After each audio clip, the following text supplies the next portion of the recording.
एडुटेरिया current affair series से आज का करेंट अफेयर प्रैक्टिस सेट है, प्रैक्टिस सेट नंबर 17। और अभी तक हमारे यूट्यूब चैनल के प्ले लिस्ट में 1 से लेकर के प्रैक्टिस सेट नंबर 16 तक का वीडियो करेंट अफेयर वार्षिकांक बुक एडुटेरिया से लिया गया है और यह वीडियो आप प्ले लिस्ट से जा कर के देख सकते हैं। और इस सीरीज का और वीडियो देखने के लिए हमारे यूट्यूब चैनल को सब्सक्राइब करें। और एडुटेरिया करेंट अफेयर 2020 वार्षिकांक सीरीज के अंतर्गत हम लोग मुख्य आकर्षण टॉपिक जैसे एग्ज़ाम के दृष्टि से महत्वपूर्ण है उसको कवर करेंगे, जैसे राष्ट्रीय, अंतर्राष्ट्रीय, आर्थिक पुरस्कार, सम्मान एवं लेख संबंधी महत्वपूर्ण समसामयिक घटनाओं को विस्तृत संग्रह के रूप में पढ़ेंगे। आज का प्रैक्टिस सेट है एडुटेरिया करेंट अफेयर से प्रैक्टिस सेट नंबर 17 और प्रैक्टिस सेट 1 से लेकर के 16 तक हमारे प्ले लिस्ट में डाला जा चुका है। आप वहां से जा कर के इसको देख सकते हैं। और इस प्रैक्टिस सेट के अंतर्गत हम लोग 50 प्रश्नों को देखेंगे जो एडुटेरिया करेंट अफेयर 2020 वार्षिकांक से लिया गया है। और यह आगामी होने वाले एग्ज़ाम के दृष्टि से सबसे महत्वपूर्ण प्रश्नों में से एक है। तो चलिए स्टार्ट करते हैं आज का प्रश्न। आज का प्रश्न है कि हाल ही में किस राज्य द्वारा भारत की पहली महिला एम्बुलेंस चालक नियुक्त किया गया है। तो इसका उत्तर हो जाएगा ऑप्शन बी, तमिलनाडु की।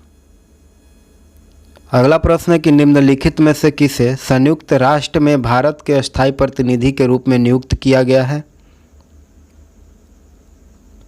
इसका उत्तर हो जाएगा ऑप्शन ए, टी.एस. तिरुमूर्ति को। अगला प्रश्न है कि निम्न में से कौन सही नहीं है। इसका उत्तर हो जाएगा ऑप्शन ए, विश्व बौद्धिक संपदा दिवस 27 अप्रैल, यह सही नहीं है। और विश्व जल दिवस 22 अप्रैल, ये भी सही नहीं। इसका सही उत्तर हो जाएगा ऑप्शन ए और बी दोनों। अगला प्रश्न है कि प्रधानमंत्री उज्ज्वला योजना के तहत 100% एलपीजी कवरेज करने वाला भारत का पहला राज्य कौन बना है। इसका उत्तर हो जाएगा ऑप्शन सी, हिमाचल प्रदेश। अगला प्रश्न है कि किस देश के राजधानी को वर्ष 2020 के लिए विश्व पुस्तक राजधानी घोषित किया गया। इसका उत्तर हो जाएगा ऑप्शन बी, मलेशिया को। अगला प्रश्न है कि ई गवर्नेंस पर राष्ट्रीय सम्मेलन 2020 का आयोजन निम्न में से किस शहर में किया गया है। इसका उत्तर हो जाएगा ऑप्शन डी, मुंबई में।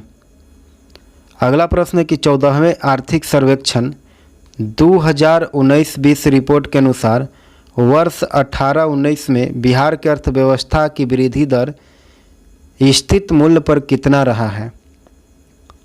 इसका उत्तर हो जाएगा ऑप्शन सी, 10.53%। अगला प्रश्न है कि निम्नलिखित में से कौन सा खिलाड़ी क्रिकेट के तीनों फॉर्मेट में से अधिक मैच खेलने वाला दुनिया का सबसे पहला खिलाड़ी बना है। इसका उत्तर हो जाएगा ऑप्शन सी, रॉस टेलर। अगला प्रश्न है कि द वर्ल्ड गेम्स संस्था के द्वारा हाल ही में किस भारतीय खिलाड़ी world games athlete of the year पुरस्कार जीता है। इसका उत्तर हो जाएगा ऑप्शन सी, रानी रामपाल। अगला प्रश्न है कि हाल ही में भारत के उत्तर पूर्वी तटों पर आई सुपर साइक्लोन अम्फान का नामकरण किस देश ने किया है। इसका उत्तर हो जाएगा ऑप्शन सी, थाईलैंड ने। अगला प्रश्न है कि 12 फरवरी 2020 को राष्ट्रीय जल सम्मेलन कहाँ आयोजित किया गया है। इसका उत्तर हो जाएगा ऑप्शन ए, मध्य प्रदेश में। अगला प्रश्न है कि फरवरी 2020 में रीडिंग मिशन पहल की शुरुआत किया गया और यह शुरुआत किस राज्य ने किया है। तो इसका उत्तर हो जाएगा, यह शुरुआत किस राज्य ने किया। तो इसका सही उत्तर हो जाएगा ऑप्शन सी, हरियाणा ने किया है। अगला प्रश्न है कि अंडर 19 वर्ल्ड कप क्रिकेट 2020 में किस खिलाड़ी को मैन ऑफ द टूर्नामेंट चुना गया है? इसका उत्तर हो जाएगा ऑप्शन ए यशस्वी जायसवाल को। अगला प्रश्न है कि निम्नलिखित में से किसे हाल ही में मिस वर्ल्ड 2019 चुना गया है? इसका उत्तर हो जाएगा ऑप्शन बी टोनी एन सिन को।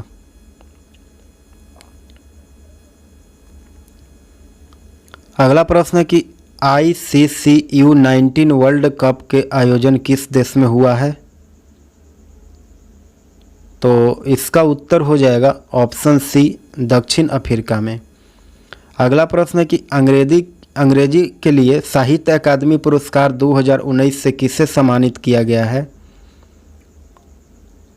इसका उत्तर हो जाएगा शशि थरूर को। Option A Shashi Tharoor. अगला प्रश्न है कि बोगनविल द्वीप का संबंध किस देश से है? बोगनविल द्वीप।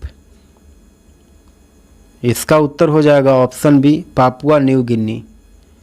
अगला प्रश्न है कि पहली खेलो इंडिया विश्वविद्यालय खेल का आयोजन कहाँ किया जा रहा है? इसका उत्तर हो जाएगा ऑप्शन सी भुवनेश्वर में। अगला प्रश्न है कि जल ही जीवन है योजना का संबंध किस राज्य से है? इसका उत्तर हो जाएगा ऑप्शन ए हरियाणा से। अगला प्रश्न है कि संयुक्त राष्ट्र के प्रतिष्ठित सासाकावा पुरस्कार 2019 किसे दिया गया? इसका उत्तर हो जाएगा ऑप्शन ए पीके मिश्रा को। अगला प्रश्न है कि विश्व के दूसरे एवं भारत के सबसे युवा ग्रैंड मास्टर कौन बने हैं? इसका उत्तर हो जाएगा ऑप्शन बी डी गुकेश। अगला प्रश्न है कि द थर्ड पिलर के लेखक निम्न में से कौन है? तो इसका उत्तर हो जाएगा ऑप्शन डी रघुराम राजन। अगला प्रश्न है कि पूर्वोत्तर भारत में पहली बार 22वें ई गवर्नेंस राष्ट्रीय सम्मेलन का आयोजन किस राज्य में किया गया? इसका उत्तर हो जाएगा ऑप्शन डी मेघालय में। अगला प्रश्न है कि जोराना चिन्नप्पा का संबंध किस खेल से है? इसका उत्तर हो जाएगा ऑप्शन सी स्क्वैश से। अगला प्रश्न है कि किस राज्य में भारत के पहले तैरते हुए सौर ऊर्जा संयंत्र का शुभारंभ किया गया है? इसका उत्तर हो जाएगा ऑप्शन ए राजस्थान में। अगला प्रश्न है कि भारत के सबसे बड़े डबल डेकर पुल फ्लाईओवर का निर्माण बिहार के किस जिले में किया जा रहा है? इसका उत्तर हो जाएगा ऑप्शन ए सारण में। अगला प्रश्न है कि वर्ष 2019 के शांति के नोबेल पुरस्कार किस देश के प्रधानमंत्री को प्रदान किया जाएगा? इसका उत्तर हो जाएगा ऑप्शन बी इथोपिया के प्रधानमंत्री को। अगला प्रश्न है कि भारत के सबसे लंबा रेल रोड पुल कौन सा है? रेल रोड पुल। 28 के उत्तर हो जाएगा ऑप्शन सी बोगीबिल सेतु। अगला प्रश्न है कि पूर्व प्रधानमंत्री मनमोहन सिंह 2019 में किस राज्य से राज्यसभा हेतु निर्वाचित हुए हैं? इसका उत्तर हो जाएगा ऑप्शन बी राजस्थान से। अगला प्रश्न है कि वर्ष किस राज्य में कोसी मोची लिंक परियोजना को केंद्र सरकार ने मंजूरी प्रदान की है? इसका उत्तर हो जाएगा ऑप्शन बी बिहार में। अगला प्रश्न है कि नया मोटर वाहन संशोधन अधिनियम कब के मोटर वाहन अधिनियम से संशोधित है? इसका उत्तर हो जाएगा ऑप्शन ए 1986 से। अगला प्रश्न है कि राष्ट्रीय शहीद स्मारक कहाँ स्थापित किया गया? इसका उत्तर हो जाएगा ऑप्शन डी नई दिल्ली में। अगला प्रश्न है कि विश्व के 4 सर्वाधिक बड़ी अर्थव्यवस्था क्रमशः कौन है? इसका उत्तर हो जाएगा ऑप्शन सी अमेरिका, चीन, जापान, जर्मनी। अगला प्रश्न है कि हाल ही में किस यूरोपीय देश ने अपने देश में बुर्का एवं नकाब पहनने पर प्रतिबंध लगा दिया है? इसका उत्तर हो जाएगा ऑप्शन सी नीदरलैंड ने। अगला प्रश्न है कि विश्व का पहला मलेरिया का टीका किस देश में लॉन्च किया गया? इसका उत्तर हो जाएगा ऑप्शन सी मलावी में।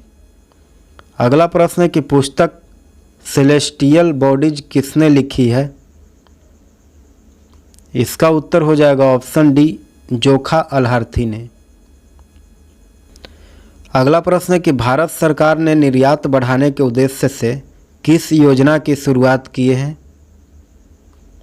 इसका उत्तर हो जाएगा ऑप्शन ए निर्भीक योजना। ऑप्शन ए सही उत्तर हो जाएगा। अगला प्रश्न है कि बजट 2020-21 में रेलवे के लिए कितना बजट आवंटित किया गया है? इसका उत्तर हो जाएगा ऑप्शन ए 72.216 करोड़। अगला प्रश्न है कि बजट 2020-21 के अनुसार भारत सरकार ने किस टैक्स को पूरी तरह समाप्त करने का निर्णय लिया है? इसका उत्तर हो जाएगा ऑप्शन बी डीडीटी टैक्स को। अगला प्रश्न है कि निम्नलिखित में से कौन सा युग्म सुमेलित नहीं है? इसका उत्तर हो जाएगा ऑप्शन सी शेख खालिद बिन खलीफा अब्दुल अजीज। ऑप्शन सी सही उत्तर हो जाएगा। अगला प्रश्न है कि जनवरी 2020 में आंध्र प्रदेश ने अपने राज्य के लिए 3 राजधानियों की स्थापना को मंजूरी दे दी है। निम्नलिखित में से कौन सा कथन इस संबंध में सत्य नहीं है? ऑप्शन 1 में कहता है कि इसकी न्यायिक राजधानी अमरावती होगी और ऑप्शन 2 कहता है कि इसकी कार्यकारी राजधानी विशाखापट्टनम होगी और ऑप्शन 3 कहता है कि इसकी विधायी राजधानी कुर्नूल होगी। तो इसका उत्तर क्या होगा? इसका उत्तर हो जाएगा ऑप्शन सी 1 और 3 दोनों गलत है। 1 इसकी न्यायिक राजधानी अमरावती नहीं होगी और 3 इसकी विधायी राजधानी कर्नूल नहीं होगी। ये दोनों गलत हैं। अगला प्रश्न है कि हाल ही में किस राज्य सरकार ने प्रदूषण को कम करने के उद्देश्य से प्रति माह नो व्हीकल डे मनाने का निर्णय लिया है? इसका उत्तर हो जाएगा ऑप्शन सी राजस्थान ने। अगला प्रश्न है कि 13 से 16 जनवरी के मध्य विश्व भविष्य ऊर्जा शिखर सम्मेलन 2020 का आयोजन कहाँ किया गया? तो इसका उत्तर हो जाएगा ऑप्शन सी अबू धाबी में। अगला प्रश्न है कि जनवरी 2020 में 7 व्यक्तियों को पद्म विभूषण पुरस्कार प्रदान किया गया। निम्न में से कौन उनमें शामिल नहीं है? इसका उत्तर हो जाएगा ऑप्शन बी मनोहर पर्रिकर को पद्म विभूषण पुरस्कार प्रदान नहीं किया गया है। बाकी सुषमा स्वराज को, मैरी कॉम को और जॉर्ज फर्नांडिस को पद्म विभूषण पुरस्कार प्रदान किया गया था। अगला प्रश्न है कि जनवरी 2020 में ट्रांसपेरेंसी इंटरनेशनल के द्वारा जारी भ्रष्टाचार सूचकांक 2020 में भारत का स्थान केवां है? तो इसका उत्तर हो जाएगा ऑप्शन सी 80। अगला प्रश्न है कि हाल ही में कोलकाता पोर्ट ट्रस्ट का नाम बदल करके क्या रखा गया है? इसका उत्तर हो जाएगा option D Shyama Prasad Mukherjee port. अगला प्रश्न है कि हाल ही में प्रारंभ की गई अभिनंदन योजना का संबंध किस राज्य से है? इसका उत्तर हो जाएगा ऑप्शन 1 असम राज्य से। अगला प्रश्न है कि राष्ट्रीय मतदाता दिवस 2020 का थीम क्या है? इसका उत्तर हो जाएगा ऑप्शन सी सही उत्तर हो जाएगा। अगला प्रश्न है कि सेना दिवस 2020 के अवसर पर पुरुष दस्ते का नेतृत्व करने वाली पहली महिला अधिकारी का क्या नाम है? ऑप्शन डी सही उत्तर हो जाएगा कैप्टन तन्या शेरगिल। अगला प्रश्न है कि किस राज्य सड़क परिवहन कॉरपोरेशन ने महिलाओं की सुरक्षा हेतु दामिनी नामक हेल्पलाइन लॉन्च की है? तो इसका उत्तर हो जाएगा ऑप्शन डी उत्तर प्रदेश ने। ऑप्शन डी सही उत्तर हो जाएगा। आप हमारे चैनल पर नए हैं तो आप हमारे चैनल को सब्सक्राइब करें, लाइक करें और शेयर करें। धन्यवाद।